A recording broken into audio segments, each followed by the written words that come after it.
Hello, my wonderful, fabulous first graders, and all my other friends who are joining me for a read aloud. I am so happy you're here. Today I'm going to read a great story, A Picture for Harold's Room.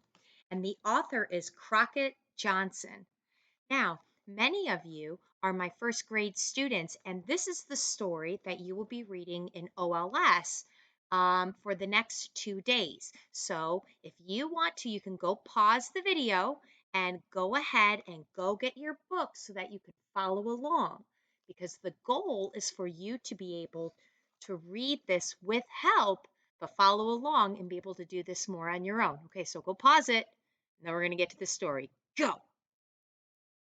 Okay, we're back. It's been forever since I've seen you. Oh, all right. Follow along with me, friends, okay? A Picture for Harold's Room. Oh, I love the purple crayon stories. Did you all notice there's a title page when you open it? It has the title and it tells us the author. It's usually right in the beginning. If the first, or maybe there's a couple of blank pages, but it'll be there. It's called the title page. If you turn the page, it again, A Picture for Harold's Room. Okay, you're with me. It says page 5 at the bottom. I want a picture to put on my wall, said Harold. He drew a house with his purple crayon. More houses made a little town.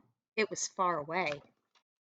The town had woods and hills around it, and it was at the end of a long road. Page 10. It will look pretty in the moonlight, said Harold. Look what he's drawing. And he stepped up into the picture to draw the moon. He looked down at the houses. I am a giant, he said, but a giant would scare all the people in town.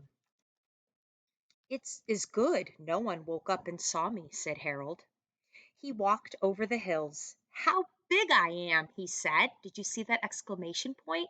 How big I am. Page 16. Harold's head was above the clouds. With a few steps, he came to the end of the land. At the end of any land, there is water. It is the sea, said Harold. There are seagulls. Harold was big enough to walk through the sea. A great ship went by. It was an ocean liner. I wonder where that ocean liner came from. Do you know? Who's the one with the purple crayon? Page 22. A big whale came up in the waves, spouting water.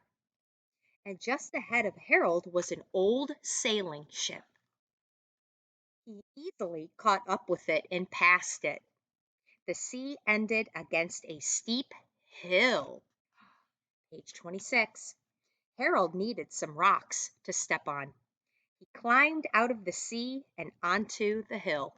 Look at his PJs hanging over his toes. Page 28. Then he saw that the ship was too near the rocks. He put up a lighthouse to show the sailors. Okay, I want you to think of cause and effect. If the ship was going to go into the rocks, what was the effect? You're right. Harold put up a lighthouse so that the boat would know it was too close to shore. Good. Page 30. And he went on his way over high mountains. Harold was taller than the highest mountain. I am higher than anything, he said. Then suddenly he thought of airplanes.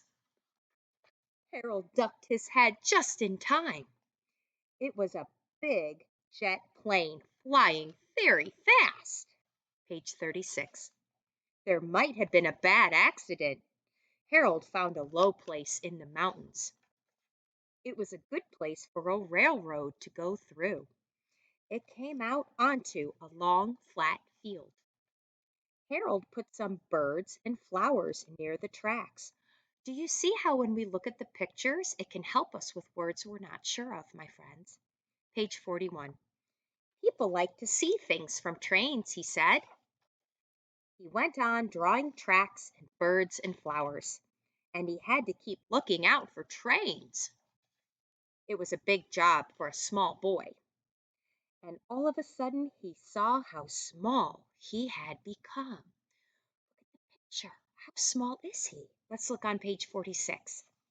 He was half the size of a daisy. He was smaller than a bird. How would he get home? What do you think? What do you predict is going to happen before we turn the page? How do you think he's going to get home? Turn the page. 48. He could not wade home through the ocean. He could not climb those high mountains, do you know? And just then he fell into a mouse hole. Excuse me, he said to the mouse. Then Harold sat down on a pebble to think. After a minute or two, he stood up again. This is only a picture, he said, and he took his crayon and crossed it out. Page 56. I am not big or little. I am my usual size. But how could he be sure about that? At home, he was always his usual size. So he drew the door of his room. Page 60. There was a long mirror on the back of the door. Yes, said Harold, I am my usual size.